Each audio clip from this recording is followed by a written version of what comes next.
ಆತ್ಮೀಯರೇ, MS ಚಾನಲ್ಗೆ ಸುಸ್ವಾಗತ. MS ಚಾನಲನ್ನು ಸಬ್ಸ್ಕ್ರೈಬ್ ಮಾಡಿಕೊಳ್ಳಿ ಹಾಗೂ ಕೆಳಗೆ ಕಾಣುವ ಬೆಲ್ ಐಕನನ್ನು ಒತ್ತಿ ಎಲ್ಲ ವಿಡಿಯೋಗಳನ್ನು ನೋಡಿ ಆನಂದಿಸಿ. ಎಲ್ಲರಿಗೂ ಒಳಿತಾಗಲಿ, ಎಲ್ಲರಿಗೂ ಶುಭವಾಗಲಿ.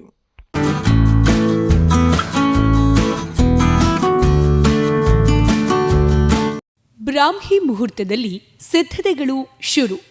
ಇಡೀ ದೇಶದ ನಟ್ಟ ನಡುವಿನ ಶಕ್ತಿ ಕೇಂದ್ರದಲ್ಲಿ ಬೆಳಗಿನ 4 ಗಂಟೆಗೆ ನಡೆಯುವ ಅದೊಂದು ಕಾರ್ಯ ನೋಡಿದವರ ಹೃನ್ಮನಗಳನ್ನು ಭಕ್ತಿ ಬಂಧು ಮಾಡೋದ್ರಲ್ಲಿ ಅನುಮಾನವೇ ಇಲ್ಲ. ಇಂತಹ ಅಗಾಧ ಶಕ್ತಿಯನ್ನ ಬೂದಿಯಲ್ಲಿ ತುಂಬಿ ಬದುಕು ಬೂದಿ ಸಾವು ಬೂದಿ ಎಂದು ಸಾರುತ್ತಾ ಕುಳಿತಿರುತ್ತಾನೆ ದೇವರ ದೇವ ಮಹಾದೇವ. ಇಂಥದ್ದೊಂದು ಅಮೋಘ ದೃಷ್ಟಾಂತಗಳನ್ನ ತನ್ನ ಕಾಲಗರ್ಭದೊಳಗೆ ಅಸ್ಮಿತೆಯಾಗಿಸಿಕೊಂಡಿರುವ ಕ್ಷೇತ್ರ ಮತ್ಯಾವುದೂ ಅಲ್ಲ, ಮಹಾಕಾಲನ ಸನ್ನಿಧಿ ಉಜ್ಜಯಿನಿ. ಇಂದಿನ ಮಹಿಮೆ ಸಂಚಿಕೆಯಲ್ಲಿ ಮಹಾಕಾಲನ ಮಹಿಮೆಯನ್ನ ಎಳೆ ಎಳೆಯಾಗಿ ನೋಡ್ತಾ ಹೋಗೋಣ. ಉಜ್ಜಯಿನಿ ಮಹಾಕಾಲ ಜ್ಯೋತಿರ್ಲಿಂಗ ದೇಶದ 12 ಜ್ಯೋತಿರ್ಲಿಂಗಗಳಲ್ಲಿ ಒಂದು. ಇಲ್ಲಿ ದಿನವಿಡೀ ನಿಮಗೆ ಭಕ್ತರ ದಂಡೇ ಕಾಣಸಿಗುತ್ತದೆ.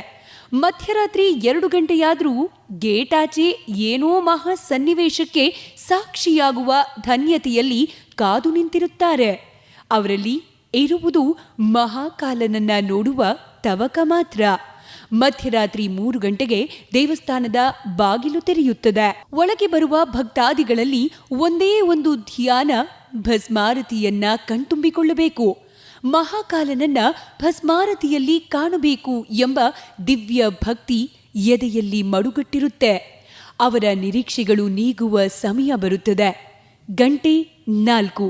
ಬರೋಬ್ಬರಿ 2.5 ಗಂಟೆಗಳ ಕಾಲ ನಿರಂತರ ನಡೆಯುವ ಪೂಜೆ ಭಸ್ಮಾರತಿಯ ಪ್ರಕ್ರಿಯೆಯನ್ನ ತೆರೆದಿಡುತ್ತದೆ. ಪೂಜಾ ಕ್ರಿಯೆಯಲ್ಲಿ ಮಂತ್ರಘೋಷಗಳು ಮುಗಿಲು ಮುಟ್ಟುತ್ತವೆ, ರುದ್ರ ಪಠಗಳು ಮೊಳಗುತ್ತವೆ. ಶಿವನ ಕೈಲಾಸದಲ್ಲಿಯೇ ಮೊಳಗಿತೇನೋ ಅನ್ನೋ ಹಾಗೆ ದೊಡ್ಡ ಢಮರುಗ ಬಡಿದುಕೊಳ್ಳುತ್ತದೆ, ಶಂಖನಾದವಾಗುತ್ತದೆ. ಅಲ್ಲಿದ್ದ ಭಕ್ತರಿಗೆ ಅಕ್ಷರಶಃ ಕೈಲಾಸದಲ್ಲಿಯೇ ಇದ್ದ ಅನುಭವ. ಕಣ್ಮುಚ್ಚಿ ಶಿವಶಿವ ಎಂದು ಭಜಿಸುವರ ಮಧ್ಯೆ ಅರ್ಚಕರೊಬ್ಬರು ಕೈಯಲ್ಲಿ ಗಂಟೆಯೊಂದನ್ನ ಹಿಡಿದುಕೊಂಡು ಬರುತ್ತಾರೆ. ಮಂತ್ರಗಳ ಉದ್ಘೋಷ ತಾರಕಕ್ಕೆ ಇರುತ್ತದೆ. ಮಂತ್ರಗಳ ತಾಳಕ್ಕೆ ತಕ್ಕಂತೆ ಭಸ್ಮ ಗಂಟನ್ನ ಅಲ್ಲಾಡಿಸುತ್ತಾರೆ ಉಪಾಸಕರು. ಇಡೀ ಗರ್ಭಗುಡಿಯೇ ಭಸ್ಮದಲ್ಲಿಯೇ ಮೇಯುತ್ತದೆ. ಮಹಾಕಾಲನ ಸ್ತುತಿ ಮುಗಿಲು ಮುಟ್ಟುತ್ತದೆ. ಇದು ಉಜ್ಜಯಿನಿಯಲ್ಲಿ ನಡೆಯುವ ನಿತ್ಯ ಪೂಜೆ. ಇದೇ ಮಾದರಿಯಲ್ಲಿ ನಿತ್ಯ ಇಲ್ಲಿ ಪೂಜಾ ವಿಧಿವಿಧಾನಗಳು ನಡೆಯುತ್ತವೆ. ನಿತ್ಯವೂ ಈ ಪೂಜೆಯನ್ನ ಕಣ್ತುಂಬಿಕೊಳ್ಳಲು ದೇಶದ ಮೂಲೆ ಮೂಲೆಯಿಂದ ಭಕ್ತ ಸಾಗರ ಬರುತ್ತದೆ. ಉಜ್ಜಯಿನಿ ಮಹಾಕಾಲನ ಭಸ್ಮಾರತಿಯ ಆ ಒಂದು ಕ್ಷಣವನ್ನ ಕಣ್ತುಂಬಿಕೊಳ್ಳೋಕೆ ಇಡೀ ಉಜ್ಜಯಿನಿಯೇ ಜಾಗರಣೆ ಮಾಡುತ್ತದೆ. ಇಡೀ ಉಜ್ಜಯಿನಿಯೇ ಎದ್ದಿರುತ್ತದೆ, ನಿದ್ದೆ ಮರೆತಿರುತ್ತದೆ. ಈ ಮಹಾಕಾಲನ ಮಹಿಮೆಯೇ ಅಂಥದ್ದು. ಇಲ್ಲಿ ಪವಾಡಗಳು ಸದಾ ನಡೆಯುತ್ತವೆ. ಮಹಾಕಾಲನಿಗಿಂತ ಈ ಊರಿನಲ್ಲಿ ಶಕ್ತಿವಂತರು, ಬಲಿಷ್ಠರು ಯಾರೂ ಇಲ್ಲ ಎಂಬ ನಂಬಿಕೆ ಇಂದಿಗೂ ಚಾಲ್ತಿಯಲ್ಲಿದೆ. ಸಿಎಂ ಕೂಡ ತಮ್ಮ ಕ್ಯಾಬಿನೆಟ್ ಸಭೆಯಲ್ಲಿ ಮಹಾಕಾಲನಿಗೆ ಮೊದಲ ಸ್ಥಾನ ನೀಡಿ ತಾವು ಪಕ್ಕದ ಕುರ್ಚಿಯಲ್ಲಿ ಕೂರುವುದು ಮೊದಲಿನಿಂದಲೂ ನಡೆದುಕೊಂಡು ಬಂದಿರುವ ಪದ್ಧತಿ. ಶಿವನಿಗೂ ಈ ದೇಶದ ಜನರಿಗೂ ಒಂದು ಅವಿನಾಭಾವ ಸಂಬಂಧವಿದೆ. ಭಕ್ತರಿಗಾಗಿಯೇ ಶಿವನು ಲೋಕದಲ್ಲಿ ಹಲವು ಪವಾಡಗಳನ್ನ ಸೃಷ್ಟಿಸುತ್ತಿದ್ದಾನೆ. ಹೀಗಾಗಿಯೇ ಇಲ್ಲಿ 12 ಜ್ಯೋತಿರ್ಲಿಂಗಗಳಿವೆ. ಕೋಟ್ಯಾಂತರ ಶಿವನ ಭಕ್ತರಿದ್ದಾರೆ. ಲಕ್ಷಾಂತರ ಶಿವನ ದೇವಸ್ಥಾನಗಳಿವೆ. ಅನೇಕ ದೇವಸ್ಥಾನಗಳಲ್ಲಿ ಇಂದಿಗೂ ಪವಾಡಗಳು ನಡೆಯುತ್ತವೆ. ವಿಜ್ಞಾನಕ್ಕೆ ಸವಾಲಾಗಿ ನಿಲ್ಲುವಂತಹ ಶಿವನ ದೇವಸ್ಥಾನಗಳು, ಶಿವಲಿಂಗಗಳು ಕೂಡ ಈ ದೇಶದಲ್ಲಿವೆ. ಅವುಗಳಲ್ಲಿ ಪ್ರಮುಖವಾಗಿ ನಮಗೆ ಕಾಣುವುದು ಮಧ್ಯಪ್ರದೇಶದಲ್ಲಿರೋ ಈ ಮಹಾಕಾಲನ ದೇವಸ್ಥಾನ. ಇಲ್ಲಿ ನಡೆಯುವ ಪೂಜೆಯೇ ಒಂದು ವಿಶೇಷ. ಶಿವನ ಹಲವು ಮಹಿಮೆಗಳು ಇಂದಿಗೂ ಇಲ್ಲಿ ಸ್ಮರಣೀಯವಾಗಿ ಉಳಿದುಕೊಂಡಿವೆ. ಹಲವು ಪವಾಡಗಳನ್ನ ಮಹಾಕಾಲ ಈ ಉಜ್ಜಯಿನಿಯಲ್ಲಿ ಜಾರಿಯಲ್ಲಿಟ್ಟಿದ್ದಾನೆ. ಭಾರತದ 12 ಜ್ಯೋತಿರ್ಲಿಂಗಗಳಲ್ಲಿ ಒಂದು ಉಜ್ಜಯಿನಿಯಲ್ಲಿ ಮಹಾಕಾಲ ರೂಪದಲ್ಲಿದೆ. ಶಿವನು ಎಷ್ಟು ನಿಗೂಢವೋ ಅಷ್ಟೇ ಸರಳ ಮತ್ತು ಅರ್ಥಗರ್ಭಿತ. ಮಹಾಕಾಲವು ಭಗವಾನ್ ಶಿವನ ಅತ್ಯಂತ ನಿಗೂಢ ರೂಪಗಳಲ್ಲಿ ಒಂದಾಗಿದೆ. ಪ್ರತಿದಿನ ದೇವಾಲಯದಲ್ಲಿ ಶಿವನಿಗೆ ಪೂಜೆ ಮತ್ತು 5 ಆರತಿಗಳನ್ನು ಮಾಡಲಾಗುತ್ತದೆ. ಮಹಾಕಾಳನ ದೇವಸ್ಥಾನದಲ್ಲಿ ಜ್ಯೋತಿರ್ಲಿಂಗದ ದರ್ಶನಕ್ಕೆ ನಿತ್ಯ ಭಕ್ತರ ದಂಡೇ ಹರಿದು ಬರುತ್ತಿದ್ದರೂ ಬೆಳಗಿನ ಜಾವ 4 ಗಂಟೆಗೆ ನಡೆಯುವ ಭಸ್ಮಾರತಿ ವೇಳೆ ಭಕ್ತರ ಸಂಖ್ಯೆ ಅತಿ ಹೆಚ್ಚಿರುತ್ತದೆ.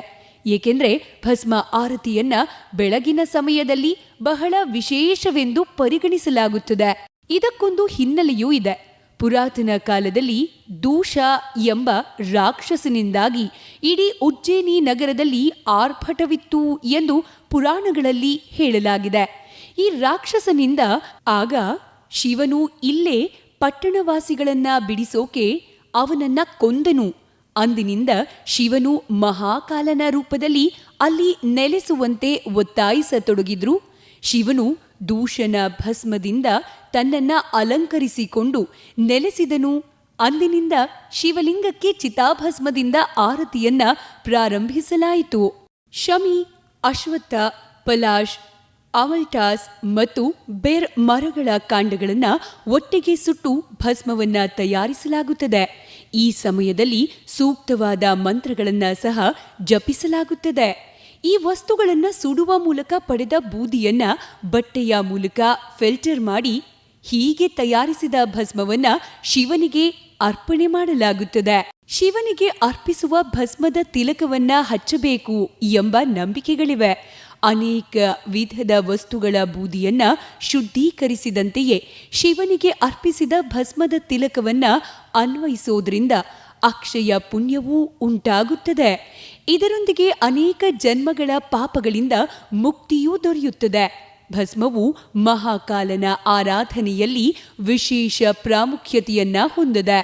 ಶಿವನಿಗೆ ಅರ್ಪಿಸಿದ ಭಸ್ಮದ ಪ್ರಸಾದವನ್ನ ಸೇವಿಸಿದರೆ ರೋಗ ದೋಷಗಳಿಂದ ಮುಕ್ತಿ ಸಿಗುತ್ತದೆ ಎಂಬ ನಂಬಿಕೆ ಇದೆ. ಮುಂಜಾನೆ 4 ಗಂಟೆಗೆ ನಡೆಯುವ ಭಸ್ಮಾರತಿಯಲ್ಲಿ ಮಹಾಕಾಲ ಶಿವನನ್ನ ಸ್ಮಶಾನದಲ್ಲಿ ಸುಡುವ ಮೊದಲ ಚಿತೆಯ ಭಸ್ಮದಿಂದ ಅಲಂಕರಿಸಲಾಗುತ್ತದೆ.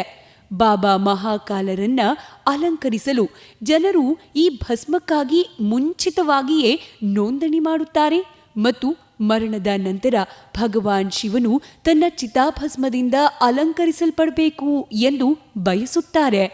ಇದಲ್ಲದೆ ಭಸ್ಮಾರತಿಯಲ್ಲಿ ದರ್ಶನಕ್ಕೂ ನೋಂದಣಿ ಮಾಡಲಾಗುತ್ತದೆ.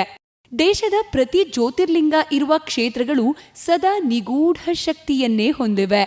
ಅದರಲ್ಲೂ ಕೂಡ ಉಜ್ಜಯಿನಿಯ ಈ ಮಹಾಕಾಲನ ಸನ್ನಿಧಿ ಅಂದರೆ ಮಹಾಶಕ್ತಿಶಾಲಿ ದೇವರು ಇಲ್ಲಿ ಬಂದು ಮನಸ್ಸಿಟ್ಟು ಪೂಜಿಸಿದವರಿಗೆ ಇಂದಿಗೂ ಮಹಾಕಾಲ ಕೈಬಿಟ್ಟಿಲ್ಲ ಅನ್ನೋ ನಂಬಿಕೆ ಇದೆ. ಅದು ವಿರಾಟ್ ಕೊಹ್ಲಿ ಆಗಿರಬಹುದು, ಪ್ರಧಾನಿ ನರೇಂದ್ರ ಮೋದಿ ಆಗಿರಬಹುದು. ಸಂಕಷ್ಟದ ಸಮಯದಲ್ಲಿ ಮಹಾಕಾಲನ ಮೊರೆ ಹೋಗಿಯೇ ಹೋಗುತ್ತಾರೆ ಅಂದರೆ ಶಂಕರನ ಮಹಿಮೆ ಎಂಥದ್ದು ಅನ್ನೋದರ ಅಂದಾಜು ಸಿಗುತ್ತದೆ. ಅದೇ ಕಾರಣಕ್ಕಾಗಿಯೇ ಉಜ್ಜಯಿನಿಯಲ್ಲಿ ಯಾವುದೇ ರಾಜಕೀಯ ವ್ಯಕ್ತಿಗಳು ರಾತ್ರಿ ಉಳಿದುಕೊಳ್ಳೋದಿಲ್ಲ. ನಂಬಲು ಅಸಾಧ್ಯವಾದರೂ ಕೂಡ ಇದು ನಿಜ. ಮಹಾಕಾಲನ ಸನ್ನಿಧಿಯಲ್ಲಿ ಇಂದಿಗೂ ಕೂಡ ಯಾವ ಸಿಎಂ ಆಗ್ಲಿ, ಪಿಎಂ ಆಗ್ಲಿ, ಸಚಿವರಾಗ್ಲಿ ರಾತ್ರಿ ವಸತಿ ಉಳಿದುಕೊಳ್ಳೋದಿಲ್ಲ. ಇದು ರಾಜರ ಕಾಲದಿಂದಲೂ ನಡೆದುಕೊಂಡು ಬಂದಿರುವ ಪರಂಪರೆ. ರಾಜಮನೆತನಗಳು ಇದ್ದ ಕಾಲದಲ್ಲಿ ಯಾವ ರಾಜನೇ ಆಗ್ಲಿ, ಮಂತ್ರಿಯೇ ಆಗ್ಲಿ ಉಜ್ಜಯಿನಿಯಲ್ಲಿ ಉಳಿದುಕೊಳ್ಳುತ್ತಿರಲಿಲ್ಲ. ಈಗ ಸಿಎಂ ಆಗ್ಲಿ, ಪಿಎಂ ಆಗ್ಲಿ ಇಲ್ಲಿ ರಾತ್ರಿ ಕಳೆಯೋದಿಲ್ಲ. ಮಹಾಕಾಲನ ಹೊರತಾಗಿ ಯಾವುದೂ ಇಲ್ಲಿ ದೊಡ್ಡದಲ್ಲ, ದೊಡ್ಡದು ಇಲ್ಲವೂ ಇಲ್ಲ, ದೊಡ್ಡದಲ್ಲದೂ ಇಲ್ಲಿ ಉಳಿಯುವ ಹಾಗಿಲ್ಲ ಎಂಬ ಪದ್ಧತಿ ಮೊದಲಿನಿಂದಲೂ ನಡೆದುಕೊಂಡು ಬಂದಿದೆ. ಹೀಗಾಗಿಯೇ ಇಲ್ಲಿ ಇಂದಿನವರೆಗೂ ಕೂಡ ಒಬ್ಬನೇ ಒಬ್ಬ ಸಿಎಂ ಆಗ್ಲಿ, ಪಿಎಂ ಆಗ್ಲಿ ರಾತ್ರಿ ವಸತಿ ಮಾಡುವುದಿಲ್ಲ. ಮಹಾರಾಜ ಭೋಜನ ಕಾಲದಿಂದಲೂ ಈ ಒಂದು ಪದ್ಧತಿ ನಡೆದುಕೊಂಡು ಬಂದಿದೆ. ಉಜ್ಜಯಿನಿಗೆ ಮಹಾರಾಜ ಒಬ್ಬನೇ, ಅದು ಮಹಾಕಾಲ. ಹಾಗೊಂದು ಬಾರಿ ಉಳಿದುಕೊಂಡದ್ದೇ ಆದರೆ ಅವರಿಗೆ ಅಪಾಯ ಕಟ್ಟಿಟ್ಟ ಬುತ್ತಿ. ಅದಕ್ಕೆ ದೊಡ್ಡ ನಿದರ್ಶನ ದೇಶದ ಮಾಜಿ ಪ್ರಧಾನಿ ಮೊರಾರ್ಜಿ ದೇಸಾಯಿ. ಒಮ್ಮೆ ಮಹಾಕಾಲನ ದರ್ಶನ ಪಡೆದು ಉಜ್ಜಯಿನಿಯಲ್ಲಿ ಉಳಿದುಕೊಂಡಿದ್ದರು ಮೊರಾರ್ಜಿ ದೇಸಾಯಿ. ಅದರ ಮಾರನೇ ದಿನವೇ ಅವರ ಸರ್ಕಾರ ನೆಲಕಚ್ಚಿತ್ತು. ನಮ್ಮದೇ ರಾಜ್ಯದ ಮಾಜಿ ಮುಖ್ಯಮಂತ್ರಿ ಯಡಿಯೂರಪ್ಪನವರಿಗೂ ಕೂಡ ಈ ಅನುಭವ ಆಗಿದೆ. ಉಜ್ಜಯಿನಿಯಲ್ಲಿ ರಾತ್ರಿ ಕಳೆದ ಕೆಲವೇ ದಿನಗಳಲ್ಲಿ ಅವರು ತಮ್ಮ ಸಿಎಂ ಸ್ಥಾನಕ್ಕೆ ರಾಜೀನಾಮೆ ನೀಡಬೇಕಾಗಿ ಬಂತು ಅನ್ನೋ ಮಾತುಗಳಿವೆ. ಮಹಾಕಾಲನ ಸನ್ನಿಧಿಯಲ್ಲಿ ಭಸ್ಮಾರತಿ ಆರಂಭವಾಗಿದ್ದೇ ಒಂದು ಮಹಾ ರೋಚಕ ಕಥೆ ಇದೆ. ಭಸ್ಮಾರತಿಯನ್ನ ಮೊದಲು ಶುರು ಮಾಡಿದ್ಯಾರು? ಮಹಾಕಾಲನ ಶಕ್ತಿಯಿಂದ ಒಳಿತನ್ನ ಕಂಡವರು ಯಾರು? ವಿಶ್ವದ ಶಕ್ತಿ ಕೇಂದ್ರವಾಗಿ ಮಹಾಕಾಲನ ಈ ಉಜ್ಜಯಿನಿ ಗುರುತಿಸಿಕೊಂಡಿದ್ದು ಹೇಗೆ? ಉಜ್ಜಯಿನಿಯ ಮಹಾಕಾಲನಿಗೆ ನಡೆಯುವ ಭಸ್ಮಾರತಿ ಭಕ್ತರ ಕಣ್ಮನ ಸೆಳೆಯುತ್ತದೆ. ಕೈಲಾಸದಲ್ಲಿಯೇ ನಡೆಯುತ್ತಿರುವ ಮಹಾಪೂಜೆಯೇನೋ ಅನ್ನುವ ಅನುಭವವನ್ನ ನೀಡುತ್ತದೆ. ಈ ವಿಶೇಷ ಭಸ್ಮಾರತಿ ಶುರುವಾಗಿದ್ದು ಹೇಗೆ? ಯಾರು ಮೊದಲು ಮಹಾಕಾಲನಿಗೆ ಭಸ್ಮಾರತಿಯನ್ನ ಮಾಡಿದ್ದು ಅನ್ನೋದ್ರ ಬಗ್ಗೆ ನಾವು ನಿಮಗೆ ಹೇಳ್ತಾ ಹೋಗ್ತೀವಿ ನೋಡಿ.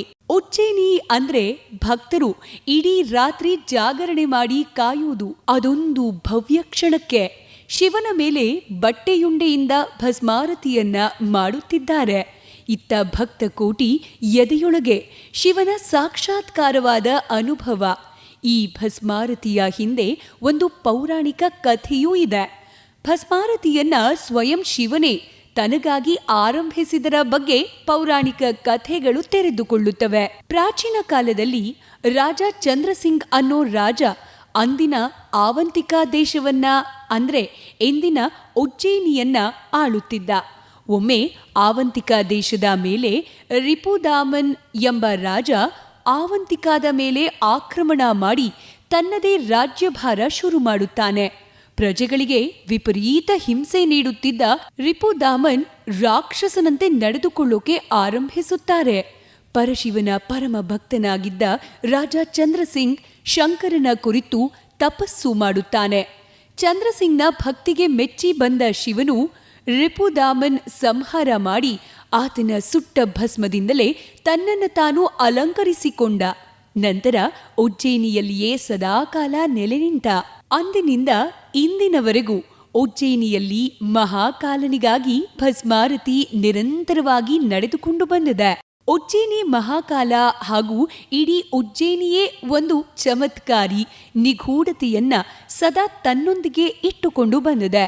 ಈ ಪುಣ್ಯ ಕ್ಷೇತ್ರದಲ್ಲಿ ಮಹಾಕಾಲನಿಗಿಂತ ಮತ್ತೊಬ್ಬ ಮಹಾರಾಜ ಯಾರು ಅನ್ನೋದ್ರಿಂದ ಹಿಡಿದು ಇಡೀ ದೇಶದ ಕಾಲಮಾನ ನಿರ್ಧಾರ ಆಗುವುದೇ ಉಜ್ಜಯಿನಿಯ ಕ್ಷೇತ್ರದಿಂದ.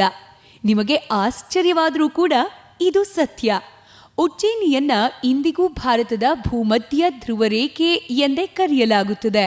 ಇಂದಿಗೂ ಕೂಡ ನಿಮ್ಮ ಜನ್ಮ ಯಾವುದೇ ಊರಿನಲ್ಲಿ ಆಗಿರಲಿ, ಜನ್ಮ ಕುಂಡಳಿಯ ನಕ್ಷತ್ರ, ರಾಶಿ ಇವೆಲ್ಲವೂ ಕೂಡ ನಿರ್ಧಾರವಾಗುವುದು ಉಜ್ಜಯಿನಿಯ ಕಾಲಮಾನದ ಆಧಾರದ ಮೇಲೆ.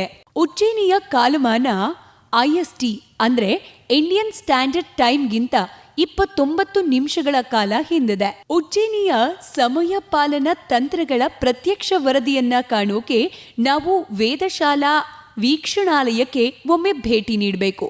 ಸದ್ಯ ಇದನ್ನ ಈಗ ಸರ್ಕಾರ ಜೀವಾಜಿ ವೀಕ್ಷಣಾಲಯ ಎಂದು ಕರೆಯುತ್ತದೆ. 4ನೇ ಶತಮಾನದ ಖಗೋಳಶಾಸ್ತ್ರ ಗ್ರಂಥವಾದ ಸೂರ್ಯ ಸಿದ್ಧಾಂತದ ಪ್ರಕಾರ ಉಜ್ಜಯಿನಿ ಭೌಗೋಳಿಕವಾಗಿ ರೇಖಾಂಶದ ಶೂನ್ಯ ಧ್ರುವರೇಖೆ ಮತ್ತು ಕರ್ಕಾಟಕ ವೃತ್ತ ಭೇದಿಸುವ ಸ್ಥಳದಲ್ಲಿದೆ. ಅದಕ್ಕಾಗಿಯೇ ಇದನ್ನ ಭೂಮಿಯ ಹೊಕ್ಕಳು ಅಥವಾ ಕೇಂದ್ರ ಎಂದು ಕರೆಯುತ್ತಾರೆ. ಈ ನೆಲವನ್ನ ಭಾರತದ ಗ್ರೀನ್ವಿಚ್ ಎಂದು ಕೂಡ ಕರೆಯಲಾಗುತ್ತದೆ. ಉಜ್ಜಯಿನಿಯು ಭಾರತದ ಕಾಲಮಾನದ ಮೂಲ ಶಕ್ತಿಯಾಗಿ ಗುರುತಿಸಿಕೊಂಡಿದೆ. ಜ್ಯೋತಿಷ್ಯದಲ್ಲಿ ನಿರ್ಧರಿಸಲಾಗುವ ಕಾಲ, ನಕ್ಷತ್ರ, ರಾಶಿ ಇವೆಲ್ಲವೂ ಕೂಡ ಉಜ್ಜಯಿನಿಯ ಕಾಲಮಾನದ ಅನ್ವಯವೇ ನಿರ್ಧರಿತವಾಗುತ್ತವೆ. ಈ ಕ್ಷೇತ್ರ ಇಂತಹ ಅದೆಷ್ಟೋ ವಿಸ್ಮಯಗಳನ್ನ, ಚಮತ್ಕಾರವನ್ನ, ನಿಗೂಢತೆಯನ್ನ ತನ್ನೊಡಲಲ್ಲಿ ಇಟ್ಟುಕೊಂಡಿದೆ. ಉಜ್ಜಯಿನಿ ಮಹಾಕಾಲ ಸನ್ನಿಧಿಯನ್ನ ಮುಕ್ತಿ ಸ್ಥಳವೆಂದೇ ಕರೆಯಲಾಗುತ್ತದೆ. ಈ ಮಂದಿರವನ್ನು ಮರಾಠ, ಭುಂಜಿಯಾ ಹಾಗೂ ಚಾಲುಕ್ಯರ ವಾಸ್ತುಶಿಲ್ಪದ ಶೈಲಿಯಲ್ಲಿ ಕಟ್ಟಲಾಗಿದೆ. ಈ ದೇವಸ್ಥಾನದ ಮತ್ತೊಂದು ವಿಶೇಷತೆ ಅಂದರೆ ಇಡೀ ದೇವಸ್ಥಾನದ ಮೇಲ್ಭಾಗದಲ್ಲಿರುವ ನಾಗಚಂದ್ರ ದೇವಸ್ಥಾನ. ಈ ದೇವಸ್ಥಾನದ ಕೆಳಭಾಗದಲ್ಲಿ ಮಹಾಕಾಲ ವಿರಾಜಮಾನನಾಗಿದ್ದಾನೆ. ಮೇಲ್ಭಾಗದಲ್ಲಿ ನಾಗಚಂದ್ರ ದೇವರು ಪವಡಿಸುತ್ತಿದ್ದಾನೆ. ಈ ನಾಗಚಂದ್ರ ದೇವಾಲಯವನ್ನ ವರ್ಷಕ್ಕೆ 1 ಬಾರಿ ಮಾತ್ರ ತೆರೆಯಲಾಗುತ್ತದೆ. ಅಂದ್ರೆ ಅದು ನಾಗರ ಪಂಚಮಿಯಂದು ಮಾತ್ರ ಈ ದೇವಸ್ಥಾನದ ಬಾಗಿಲನ್ನ ತೆರೆಯಲಾಗುತ್ತದೆ. ಈ ಇಲ್ಲಿಯ ನಂಬಿಕೆಗಳ ಪ್ರಕಾರ ನಾಗರಾಜ ತಕ್ಷಕ ಸ್ವಯಂ ಇಲ್ಲಿ ನೆಲೆಸಿದ್ದಾನಂತೆ. ಶೇಷಶಯನನಾಗಿ ಶಿವ ಇಲ್ಲಿ ಮಾತ್ರ ಸರ್ಪದ ಹಾಸಿಗೆ ಮೇಲೆ ನೆಲೆಸಿದ್ದಾನೆ. ಜಗತ್ತಿನ ಯಾವ ದೇವಾಲಯದಲ್ಲೂ ಕೂಡ ಶಿವನು ನಾಗದೇವತೆಯ ಹಾಸಿಗೆ ಮೇಲೆ ಕುಳಿತಿರುವ ಮೂರ್ತಿ ಇಲ್ಲ. ಇಲ್ಲಿ ಮಾತ್ರ ವಿಷ್ಣುವಿನ ಬದಲು ಶಿವನು ಪಾರ್ವತಿಯೊಂದಿಗೆ ಶೇಷಶಯನನಾಗಿರುವುದು ಕಾಣಸಿಗುತ್ತದೆ. ಈ ಪ್ರತಿಮೆಯನ್ನ ನೇಪಾಳದಿಂದ ಇಲ್ಲಿಗೆ ತರಲಾಗಿದೆ ಎಂದು ಕೂಡ ಹೇಳಲಾಗುತ್ತದೆ. ಸರ್ಪರಾಜ ತಕ್ಷಕನು ಒಂದು ಬಾರಿ ಶಿವನ ಕುರಿತು ಘೋರ ತಪಸ್ಸು ಮಾಡುತ್ತಾನೆ. ತಪಸ್ಸಿನಿಂದಲೇ ಭೋಲೆನಾಥನು ಪ್ರಸನ್ನನಾಗುತ್ತಾನೆ. ಅಲ್ಲದೆ ತಕ್ಷಕನಿಗೆ ಅಮರತ್ವದ ವರದಾನವನ್ನು ಕೂಡ ನೀಡುತ್ತಾನೆ. ಅಂದಿನಿಂದ ತಕ್ಷಕನು ನಾನು ನಿನ್ನೊಂದಿಗೆ ಇರಲು ಬಯಸುತ್ತೇನೆ ಎಂದು ಹೇಳಿ ಇಲ್ಲಿಯೇ ನೆಲೆಸುತ್ತಾನೆ. ಇಲ್ಲಿಗೆ ಬರುವ ಭಕ್ತಾದಿಗಳು ನಾಗರ ಪಂಚಮಿಯಂದು ಈ ತಕ್ಷಕ ನಾಗದೇವತೆಯ ದರ್ಶನ ಪಡೆದರೆ ನಾಗದೋಷ ನಿವಾರಣೆಯಾಗುವುದು ಎಂಬ ನಂಬಿಕೆಗಳಿವೆ. ಪಂಚಮಿಯಂದು ತೆರೆಯುವ ಈ ದೇವಸ್ಥಾನಕ್ಕೆ ಸುಮಾರು 2 ಲಕ್ಷಕ್ಕೂ ಅಧಿಕ ಭಕ್ತರು ಅಂದು ಭೇಟಿ ನೀಡಿ ದರ್ಶನ ಪಡೆಯುತ್ತಾರೆ. ನಾಗಚಂದ್ರನ ದರ್ಶನಕ್ಕಾಗಿ ದೊಡ್ಡ ಸಾಲೇ ನೆರೆದಿರುತ್ತದೆ.